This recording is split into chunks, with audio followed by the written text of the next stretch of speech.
Feche seus olhos. Pai, em nome de Jesus, estamos diante do Senhor em oração, não que tivéssemos saído, mas agora de forma pontual, levando diante do Senhor esses nomes que aqui foram citados e outros que os teus filhos e filhas lembram agora.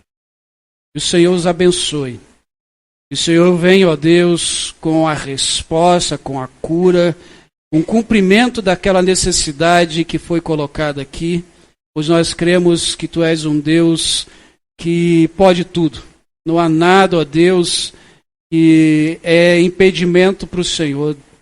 Por isso, Senhor, haja nessas vidas. E também agora, ó Deus, fale conosco, revele a Tua vontade. Nos mostre, ó Deus, como podemos ainda mais adorar ao Senhor e ter conhecimento do Senhor. Assim que oramos em nome de Jesus. Amém e amém. Eu quero convidar você a abrir no Salmo 51. Enquanto você vai abrindo, enquanto você vai ligando sua Bíblia no Salmo 51, convido você no final do culto, enquanto estivermos ali na festa da comunhão, dá uma olhadinha lá nos fundos, como está ficando. Ontem estivemos aqui quase que o dia todo, trabalhando ali, e está ficando bom. Bom gentil, qualquer coisa, ele está aí pegando serviço extra aí para fazer grafiato, tá? Então você pode dar uma passadinha ali, contribua para isso também, financeiramente, com oração, com um bolinho. Ontem teve bolinho, teve suco, tava bom, hein, mano? Tava bom. E dia 27 agora, irmãos, desse mês, nós vamos ter o encontro de homens e mulheres. Vai acontecer na casa da irmã Alessandra, tá? Como foi lá na casa do irmão Gentil e Cléria, vai ser da mesma forma. Os homens vão para um lado, as mulheres para o outro, depois se reúnem para comer, tá? E sábado que vem, tá, a nossa igreja estará indo na segunda igreja batista, o Ministério de Louvor vai estar cantando lá, e nós vamos estar lá prestigiando o trabalho deles ali também, a segunda igreja batista. É ali para cima do Santa Rita. Não lembro o nome daquela rua ali, mas os irmãos já conhecem, não é difícil. Na Cibiadade, isto mesmo, subindo ali o Santa Rita. Abriu lá, Salmo 51, eu vou ler os versos de 1 a 4, mas você deixa aberto, marcado aí, que a gente vai dar uma passeada nesse salmo. Diz assim: Senhor, tem misericórdia de mim, ó Deus. Por teu amor, por tua grande compaixão, apaga as minhas transgressões. Lava-me de toda a minha culpa e purifica-me do meu pecado. Pois eu mesmo reconheço as minhas transgressões e o meu pecado sempre me persegue. Contra ti, só contra ti pequei e fiz o que tu reprovas, de modo que justa é a tua sentença e tens razão em condenar-me. Pensar em disciplina e disciplina da confissão, mas quando a gente pensa em disciplina, nem sempre vem a coisa boa na nossa mente. Se você virar para uma criança, falar que ela vai ser disciplinada, pronto, ela vai chorar, vai berrar, dependendo do tipo de pai, né, vai sair correndo. E disciplina às vezes vem na nossa mente como algo que não é muito bom. E confissão também parece que não é muito legal, né? Porque você confessar algo, você dizer algo do seu íntimo, por muitas vezes as pessoas falam, se a pessoa abrir a boca, se sair contando, aí não vai ficar bom. Eu acho interessante que as pessoas às vezes me procuram e dizem assim: pastor, mas a gente falar com o psicólogo é ruim, que tem que falar da vida da gente, né? Não, como que nós conseguimos ajudar se não falar da sua vida? Descobrir o ponto. E as pessoas falam: não, eu não quero falar da minha vida. Porque falar da vida, confessar algo é difícil. Você consegue confessar algo muito fácil? E quando se pensa em disciplina da confissão, pensa as duas coisas junto, aí pronto. Mas pensar nisso, pensar em confessar e ter essa disciplina, traz alívio para as nossas vidas. Antes de adentrarmos o Salmo 51, eu queria que você pensasse sobre uma vida que é limpa, que é purificada através do sangue de Jesus. Quando nós olhamos para Jesus, aonde Jesus levou sobre ele toda a maldade desse mundo, ele levou ali os nossos pecados sobre aquela cruz. Quando Jesus ele sofreu, e o sofrimento dele foi tamanho que ele, ao oferecerem para ele aquele vinho com fel, que era na verdade era uma bebida para aliviar a dor, um anestésico, como está lá em Mateus 27:34, ele não quis. Ele não quis beber aquilo, você já aprendeu isso aqui, porque ele queria sofrer realmente as dores daquela cruz. E os soldados davam aquilo como um ato de compaixão, né, grande compaixão deles. Mas ele não quis. Ele olha na cruz, ele olha para os céus e diz: Deus meu, por que me abandonaste? Conforme Marcos 15:34. Aonde ele na cruz, ao dizer isso, parece que Jesus está ali num momento de perda, de fraqueza, mas eu vejo essa frase: Deus meu, por que me desamparaste? Como um momento de vitória. Porque ele está levando ali as nossas dores. E esse momento Jesus sente na pele como filho de Deus, como Deus, o que é o ser humano afastado da presença de Deus. O que é o ser humano sem ter um relacionamento com Deus? Deus, naquele momento, ele viu ali os pecados da humanidade sobre o seu filho. Mas logo depois, Jesus, de dizer: Deus meu, por que me abandonaste? Deus meu, como é pesado não ter tua presença. E olha que ele é Deus, e desde lá da criação do mundo, lá desde o que haja luz, ele estava lá. E agora ele não está nessa comunhão por alguns minutos. E ele, depois disso, ele diz: está consumado. Nós já vimos, tempos passados, quando alguém falava está consumado, haviam dois momentos principais que aparecia essa palavra. Um era quando alguém cumpria uma sentença. Estava lá o tempo de prisão dele, ele cumpria esse tempo de prisão e depois era colocado na cela. Essa palavra que no grego é totelestai, que está consumado, dívida paga. Ou quando você tinha lá as promissórias que tinham que ser pagas, você quitava, você recebia lá outra dizendo: está consumado, está pago. Então Jesus está dizendo: está pago. Está pago a dívida da humanidade com o Deus eterno. Essa dívida só conseguiria ser paga com um sacrifício perfeito. E esse sacrifício perfeito só podia ser um cordeiro perfeito, e foi o próprio Jesus. Como Isaías vai dizer: Cordeiro de Deus, que tira o pecado do mundo. Se ato de Jesus está consumado, a tarefa está completa, traz para as nossas vidas alívio e restauração. Traz esperança. Nós agora temos livre acesso ao nosso Deus. Quando eu olho para Davi e penso nisso que Jesus passou, Davi não tinha ainda ali o sacrifício de Jesus, ele não tinha o Cristo ressurreto para que ele orasse. Ele não tinha todo esse conhecimento que você e eu temos. Jesus veio muito tempo depois.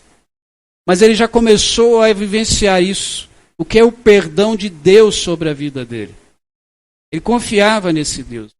Você e eu temos ainda o Jesus que morreu e ressuscitou. Que nos deu vida. E que eu posso me confessar a ele. Eu posso entrar no meu quarto, que ele já está lá, pronto para me ouvir. Eu posso até confessar para algum irmão, nós vamos ver isso já no finalzinho da mensagem. Abrir o meu coração para essa pessoa. A disciplina da confissão, eu me confessar diante de Deus, traz essa restauração e um ardente desejo de viver. Eu queria que você hoje pensasse nesse salmo e entendesse como é bom adorar a esse Deus. Davi escreve esse salmo num tempo muito complicado para a vida dele. Igual aquele salmo que nós estudamos um tempinho atrás. Quando ele confessa a Deus o cuidado que ele tem por Davi diante das perseguições. Só que aqui é um pouquinho diferente. Aqui foi o próprio Davi que causou o problema. O Salmo 51 é escrito depois que ele comete um pecado, e um pecado grave que teve várias consequências. Lá em 2 Samuel capítulo 12, vai contar que Davi recebe a visita do profeta Natã. E Natã olha para Davi e diz, Davi, ele conta uma parábola para Davi. E diz, Davi, havia um homem rico, tinha um rebanho muito grande, muitas ovelhas, e um homem pobre. Só tinha uma ovelhinha. E Natã vai dizer, olha, ele cuidava dessa ovelhinha como se fosse uma filha. Essa ovelhinha até comia junto com ele. Ele cuidava dessa ovelhinha, ele só tinha uma. O homem rico recebeu uma visita e mandou que pegasse a única ovelhinha daquele homem pobre e matasse e fizesse a refeição para os seus amigos. Diz o texto que Davi, naquele momento, ele fica indignado. Ele diz, olha, esse homem precisa morrer. Porque ele roubou, ele não tinha essa necessidade. Esse homem merece a morte, devolver 4 vezes mais, e Davi já impõe juízo. E Natã olha para Davi, eu fico imaginando a cena de Natã olhando nos olhos do rei, dizendo, esse homem é você. Você poderia ter qualquer mulher do reino que Deus te daria. Mas você adulterou com Betseba. E pior, matou Urias, que era o marido dela.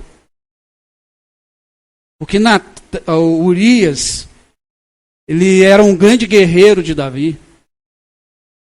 Você ler o texto, se você relembrar a história, depois dele ter adulterado com Betseba, ele manda que Urias volte e que vá para casa, e eles estavam em guerra.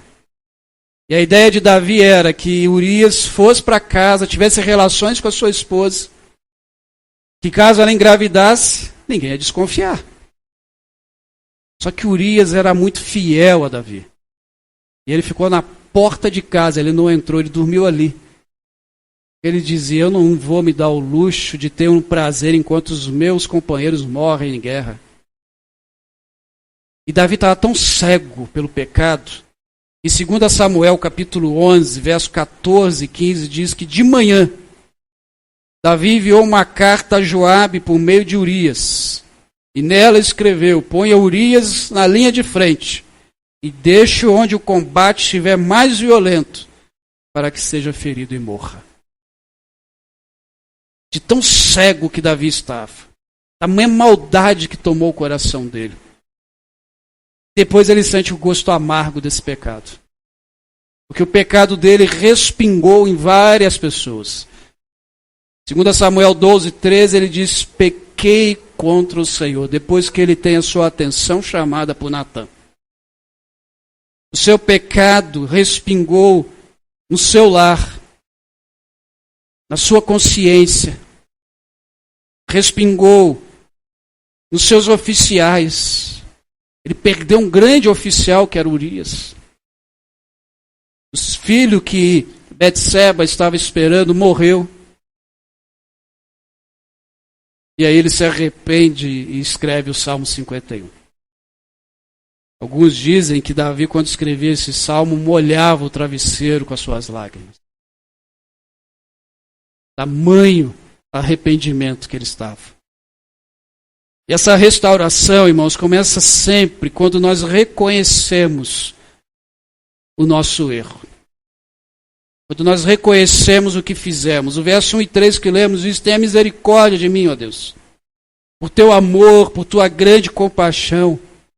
Apaga as minhas transgressões, lava-me de toda a minha culpa e purifica-me do meu pecado, pois eu mesmo reconheço as minhas transgressões e o meu pecado sempre me persegue. Isso é confissão. Isso é abrir o coração. Davi é chamado um homem segundo o coração de Deus. E as pessoas questionam isso. Eu já ouvi gente questionar isso. E como que ele pode ser um homem segundo o coração de Deus se cometeu adultério? A própria Bíblia diz que ele era um homem com as mãos cheias de sangue.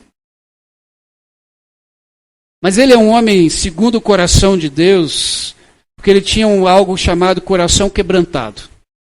E o que é isso? É que todo momento em que Deus ia até ele para disciplinar, encontrava Davi de joelhos pedindo perdão. Davi sempre estava ali se arrependendo diante de Deus. Perceba que se você ler a história de Davi em 2 Samuel, ele não jogou a responsabilidade para outra pessoa. Davi poderia muito bem chegar para Natã e dizer assim: Natã, é o seguinte, eu deveria realmente estar na guerra, porque quando aconteciam as guerras, a primeira pessoa a ir para a batalha e para a estratégia era o rei. Ficava ali com seus oficiais, vendo as estratégias. E ele estava em casa. E ele poderia virar para Natã e dizer: Natã, não sou esse homem não. Sabe por quê, Natã? Eu cheguei da minha sacada lá, do meu quarto, e vi aquela mulher bonita, pelada, lá tomando banho. Porque o texto diz que ela estava tomando banho, ela não deveria estar de roupa. E Davi, Natã, sou homem, e chamei Betseba. Depois que eu fui ver que ela era mulher de Urias. Mas já foi. Conheço muitos homens que fariam isso. Se tivesse a atenção chamada, eles dizer: a culpa não foi minha, foi da mulher. Foi a roupa que ela estava. Já ouviu isso? Mas ele assume a responsabilidade. Ele olha para dentro de si e diz: pequei contra o meu Deus. Pequei contra ele. Ele fez diferente de Adão. Lembra da história de Adão? Eva come do fruto, oferece para Adão. Os dois têm os olhos abertos. Eu acho incrível essa parte de Gênesis, porque enquanto Eva comeu, os olhos deles não se abriram. A partir do momento que Adão comeu, o texto diz que os olhos dos dois se abriram e viram que estavam nus. Adão recebe o fruto. Deus chama a atenção dele. E o que Adão diz lá em Gênesis 3:12? A mulher que tu me deste por esposa, ainda culpa a Deus, né? Me deu da árvore e comi.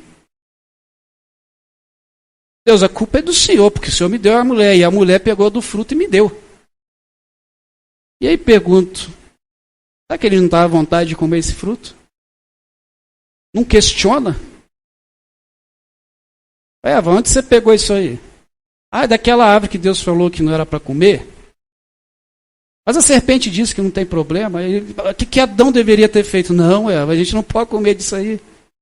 Não, ele comeu. Culpou a Deus, culpou a mulher, mas ele não se culpou. E isso respinga até os dias de hoje, onde as pessoas não assumem as suas responsabilidades. Onde as pessoas dizem que foi o outro. É difícil olhar no espelho e dizer: o problema é você. Mas é fácil culpar o outro. Eu sempre brinco, agora entrou mais um personagem nessa brincadeira, que são 4 pessoas que têm as costas largas. Deus, o diabo, o pastor, ou o padre, e o psicólogo. Agora entrou o 4. Sempre é culpa dele, não é culpa minha. Filhos fazem as bobagens, é culpa dos meus pais. Maridos fazem as bobagens, é culpa da minha esposa. As esposas fazem bobagem, é culpa do meu marido. E assim vai. Nós herdamos isso. Davi não. Davi, ele olhou e disse: pequei. Pequei contra o meu Deus. O Salmo 51, verso 3 diz: pois eu mesmo reconheço as minhas transgressões. Irmãos, tem que ser muito forte, muito decidido em dizer: eu pequei, eu. Por isso ele era um homem segundo o coração de Deus. Davi faz a sua confissão. E confissão gera restauração. Quando nós confessamos algo, quando nós abrimos o nosso coração, traz alívio. Traz coração livre. Versos 4 a 5 diz: contra ti, só contra ti pequei. Fiz o que tu reprovas, de modo que justa é tua sentença, e tens razão em condenar-me. Sei que sou pecador, desde que nasci, sim, desde que concebeu a minha mãe. Davi, ele sabia que ele abrir o coração dele traria para ele alívio. Ele estava diante daquele que restaura. Quando nós queremos restaurar algo, a gente procura as pessoas que entendem daquilo e levamos um determinado objeto para ser restaurado. Então Davi está diante daquele que restaura vidas. E ele está aqui hoje. O restaurador das nossas vidas está entre nós. Precisamos chegar diante dele com as nossas falhas, com as nossas fraquezas e dizer: Senhor, estou aqui, eu preciso do Senhor.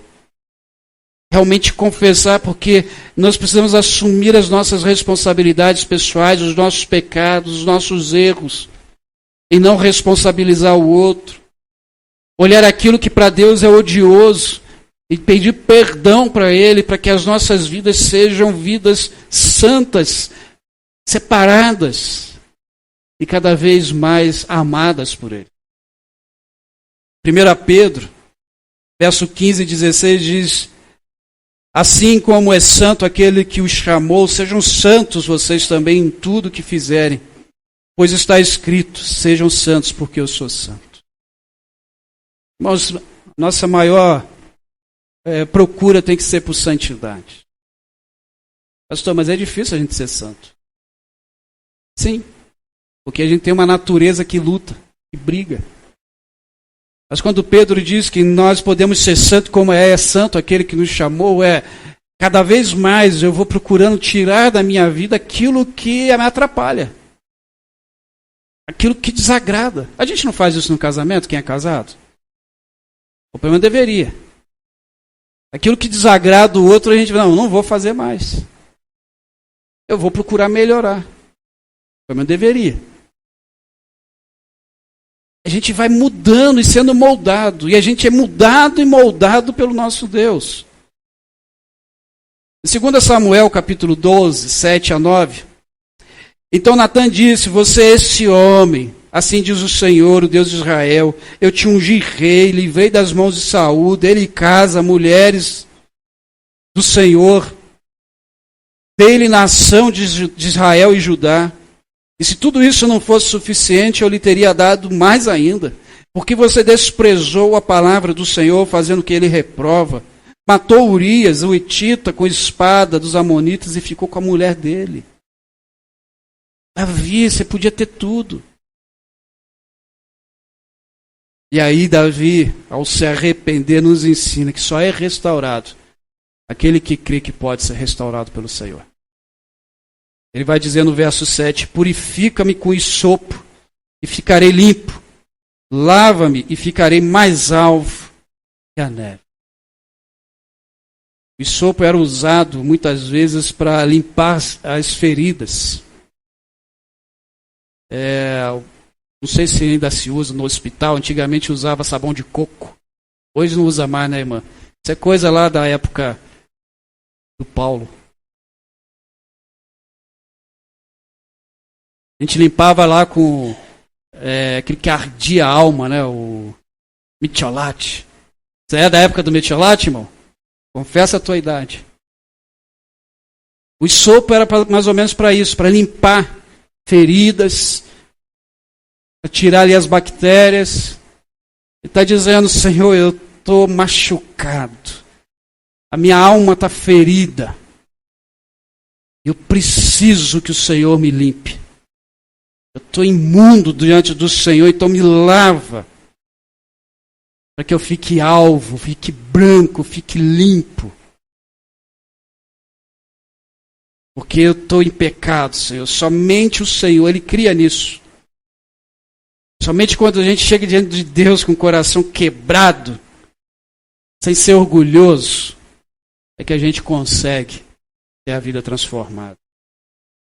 Que a gente consegue realmente ser aquilo que Deus deseja para a gente. Ser até melhor nessa sociedade.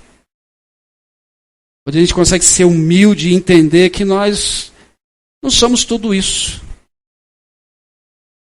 Que nós precisamos do outro e precisamos de Deus. E que Deus vai usar o outro também como usou Natan. Irmãos, como é bom ter um Natan na nossa vida. Eu tenho alguns Natãs. Volta e meia a gente conversa. Volta e meia a Paula percebe assim, você está precisando conversar com alguém, vai procurar o Natan. E a gente precisa abrir o coração. Existem muitas pessoas que até creem que tem a possibilidade de restaurar, mas não procuram a restauração. Não vão até Ele. Irmãos, Cristo foi para aquela cruz para que a ira de Deus fosse aplacada sobre a sua vida, para que você tenha acesso até Ele. O apóstolo Paulo vai dizer em Romanos 3, justiça de Deus mediante a fé em Cristo Jesus, para que todos creem. Não há distinção, pois todos pecaram e estão separados da glória de Deus, sendo justificados gratuitamente por sua graça, por meio da redenção que há em Cristo. Deus o ofereceu como sacrifício para apropriação mediante a fé, pelo sangue demonstrado na sua justiça.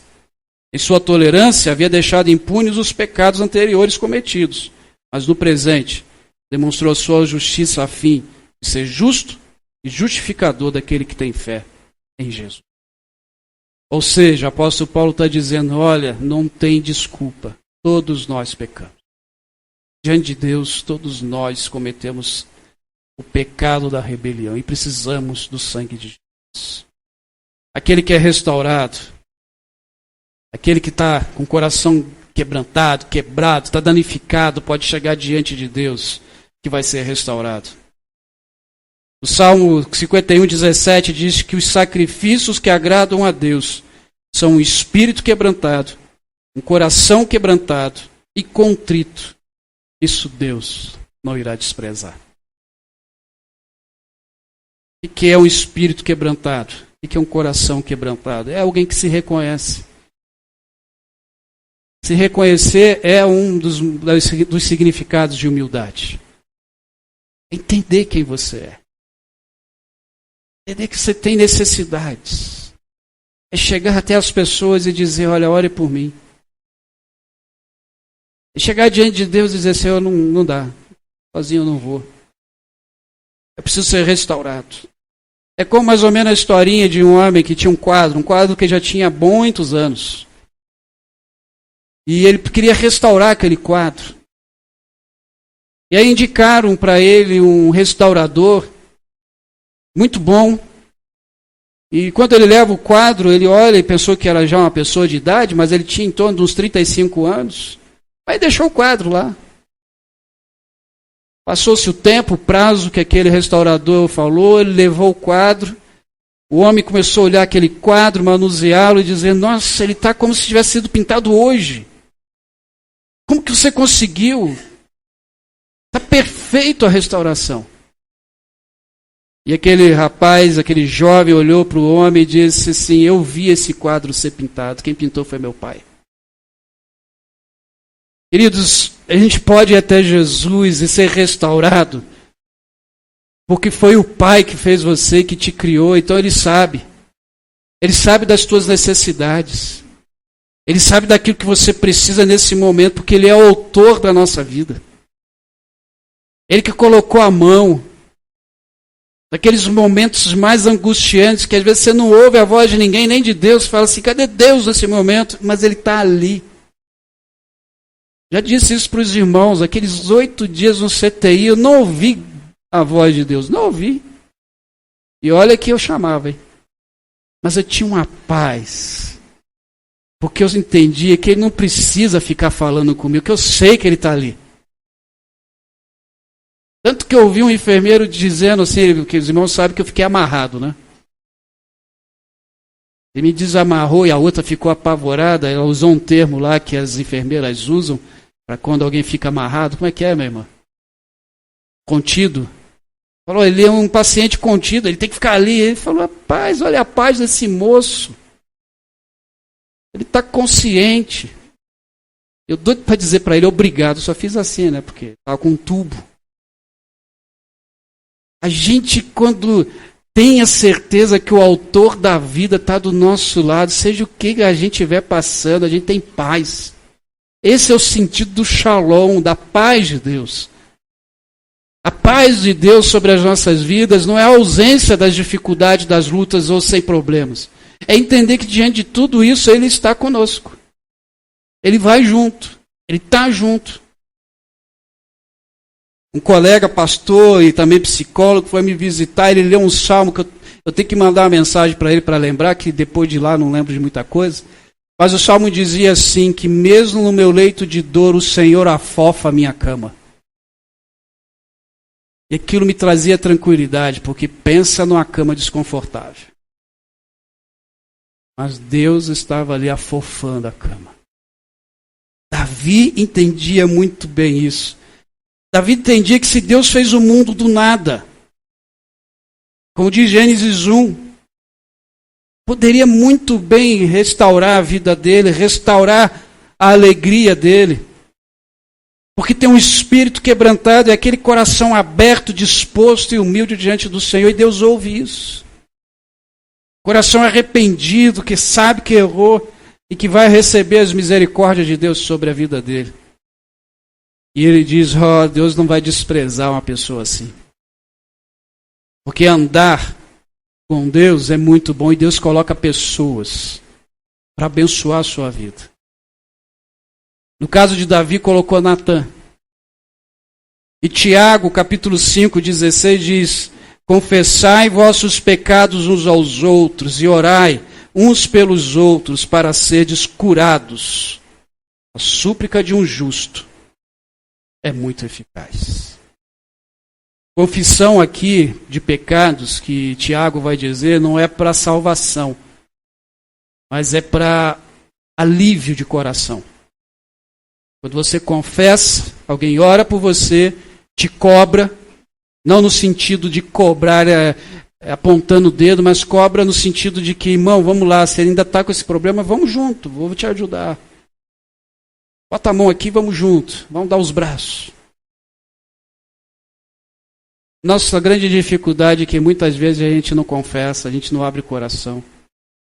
A gente não procura as pessoas para conversar. Nossa igreja está desenvolvendo agora um novo trabalho, que é o discipulado 1 a 1, vida na vida. Tem uns 3 homens andando comigo. A Paula vai retornar com algumas irmãs. Nós homens já entramos no 2º livro. E a ideia é justamente isso, a gente tem um ambiente que eu possa confessar sem ser julgado. Um ambiente onde eu possa ter quem ore por mim. Natã não foi procurar Davi para apontar o dedo e dizer, tu é um rei sem vergonha, você não tem diferença nenhuma de Saul. Não. Ele foi porque Deus queria que Davi fosse restaurado. Irmãos, esse ambiente precisa ser criado na nossa vida e como igreja. Eu lembro-me que quando nós éramos pastor de jovens em Teresópolis, uma jovem casada, uma jovem senhora, a senhora é até difícil de falar que ela é senhora, mas ela nos procurou a mim e a Paula e abriu o coração. E contou algumas coisas que ela e o marido estavam passando. Mas ela falou algo que me decepcionou muito. Ela olhou para a gente e disse, olha, vocês dois são os únicos que eu confio aqui na igreja. Isso me decepcionou muito, porque era uma igreja de mais de 100 membros. Eu falei isso para ela, não sei se a Paula lembra, mas eu falei isso para ela, olha, isso para mim não é alegria nenhuma. Primeiro que eu não era o pastor da igreja, eu era pastor de jovens. É que nem o pastor ela confiava para contar. Eu disse, para mim não é privilégio, isso para mim é tristeza, que no universo de 100 pessoas você só encontrar 2. Irmãos, a gente precisa ter um ambiente de restauração. E eu louvo a Deus, porque mesmo diante das nossas lutas, da nossa pequenez como igreja, que a gente vai chegar lá, nós vamos ser a catedral, ouvi um amém. Mas aqui há um ambiente de restauração. Eu posso dizer isso não é porque eu sou pastor da igreja, não. Eu digo isso porque eu mesmo já precisei de alguns irmãos para ser restaurado em alguns momentos. Já teve irmãos que me levaram lá atrás, e um dia que eu disse, eu não vou pregar. Alguém me machucou feio naquele dia. Eu falei assim, não vou pregar porque eu não quero machucar ninguém. Púlpito não é para isso. Esses 2 irmãos me cataram, o culto até começou tarde, atrasou o culto. Me levaram lá atrás e falaram, pastor, vem cá, a gente vai orar pelo Senhor. Irmãos, naquele momento, a mão de Deus estava ali. Tudo aquilo que eu estava sentindo de tristeza, de dor, passou. Aqueles 2 irmãos sabem disso. Aqui tem esse ambiente de restauração. Precisamos sempre melhorar. Mas nós temos isso aqui. Porque, irmãos, quando a gente tem esse ambiente, a gente percebe as necessidades do outro. Já está meio ali assim, cabisbaixo, não está legal. E aí a gente encontra ombro, a gente encontra ouvidos, a gente encontra palavras de ânimo.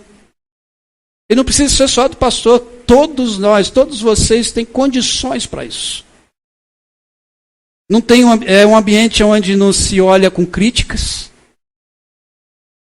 mas se olha com aquele sentimento de que um dia pode ser comigo. Encontra-se ali carinho, encontra-se ali sempre um melhor para o outro. Investimento de tempo, investimento de vida e, se necessário, investimento até em dinheiro. Quantas vezes a gente já não ajudou pessoas que estavam precisando e às vezes a gente nem sabe de onde veio, mas a pessoa foi abençoada. Quando a gente é restaurado, irmãos, traz felicidade para o nosso coração. Davi vai dizer, devolve-me a alegria da tua salvação e sustenta-me com o espírito novo, pronto, o espírito pronto a obedecer. Davi agora olha o lado positivo da fala de Natan para a sua vida, e ele diz, Senhor, eu quero sentir de novo aquela alegria, porque agora eu estou triste, eu estou amargurado, eu estou cansado, Senhor, porque eu pequei. Quando a gente é restaurado, traz ânimo novo, autêntico e testemunho. Olha o versículo 13. Então ensinarei os teus caminhos aos transgressores, para que os pecadores se voltem para ti. Sabe o que Davi está dizendo? Davi está dizendo assim, Senhor, me renova, me restaura. Porque agora eu vou fazer dessa grande burrada que eu fiz, um testemunho para que as pessoas voltem para o Senhor. Porque eu vou dizer, olha, eu pequei, eu errei, mas Deus me perdoou. E agora eu posso ensinar os caminhos do Senhor para aqueles que ainda estão como eu estava. E é isso que Deus espera de você e de mim. As mudanças que Deus fez na nossa vida, a gente precisa contar para os outros. Dizer para os outros, olha, eu era assim, mas Deus mudou a minha vida. Deus me transformou. E aí quando a gente faz isso, traz um louvor que vai agradar a Deus. O verso 18 e 19 diz que, por tua boa vontade faz Sião prosperar, ergue os muros de Jerusalém, então te agradarás dos sacrifícios sinceros, das ofertas queimadas e dos holocaustos, e novilhos serão oferecidos sobre o teu altar. Davi está dizendo o seguinte, não adianta eu fazer um culto se o meu coração está machucado, se eu estou em pecado, o Senhor não aceita o meu culto. O meu culto não é sincero. Porque eu ainda não me resolvi com o Senhor e quem sabe com o outro. Eu quero oferecer ao Senhor um culto sincero. Eu quero oferecer ao Senhor as minhas ofertas com sinceridade, com coração aberto. Eu quero oferecer ao Senhor meu tempo, meus talentos, a minha influência, eu quero oferecer a mim mesmo, mas precisa ser sincero ao Senhor. Quantos aqui precisam ser restaurados? Talvez você precise ser restaurado. E antes de orar, leia o Jeremias 17:14. Faça desse versículo a tua oração hoje. Cura-me, Senhor, e serei curado. Salva-me e serei salvo, porque tu és o meu louvor. Você quer ser restaurado, querido? Você quer conhecer esse Deus de verdade? Você quer dizer, Senhor, eu pequei, só contra ti eu pequei. Ele está aqui hoje. Talvez o teu pecado possa não ter sido como o de Davi. Mas lembre-se, para Deus não existe pecadinho e pecadão. Tudo é pecado, as consequências são diferentes. Mas é pecado. Transgressão, é erro. Por isso eu quero convidar você a fechar os teus olhos. Dizer para Deus qual é o teu pecado. Diga para Deus, na tua mente, na tua consciência. Não precisa falar em voz audível. A pessoa do lado não precisa ouvir. Você confesse para Deus. Ó Deus, como disse o profeta Jeremias, cura-me e serei curado. Ó Deus, agora eu te peço, traga cura, ó Pai, nesse momento na vida dos teus filhos e filhas. Traga restauração sobre as suas vidas. Sonda, ó Deus, os corações, as mentes, para que encontrem, Senhor, o alívio para suas almas. Cada um está colocando diante do Senhor agora os seus pecados, as suas ansiedades, os seus desejos. Porque nós cremos é que o Senhor é que pode trazer uma vida nova para cada um que está aqui. Pai, por muitas vezes nós sofremos pelo medo do julgamento, pelo medo do que o outro vai pensar, mas eu te louvo, ó Deus, porque o Senhor tem levantado aqui uma igreja e tem olhado para o outro e sentido não somente uma empatia, mas a compaixão. E tem olhado para o outro e feito cumprir o que está em Gálatas 6, levar os fardos uns dos outros, para que cumpramos a lei de Cristo. Por isso, Senhor, perdoa-nos, restaura-nos, alivia o coração. E que ninguém saia daqui, ó Deus, carregando o peso da culpa, mas que saia daqui carregando o perdão dos seus pecados. E se há alguém, ó Deus, que ainda não reconhece o Senhor como Senhor de sua vida, que agora seja um momento, Pai, que Teu Espírito Santo o convença do pecado, do juízo e da justiça. E que receba a Cristo Jesus como Salvador. Sonda-nos também, ó Pai, agora que vamos participar do memorial da ceia. E cada um que está em comunhão com a sua igreja, batizado,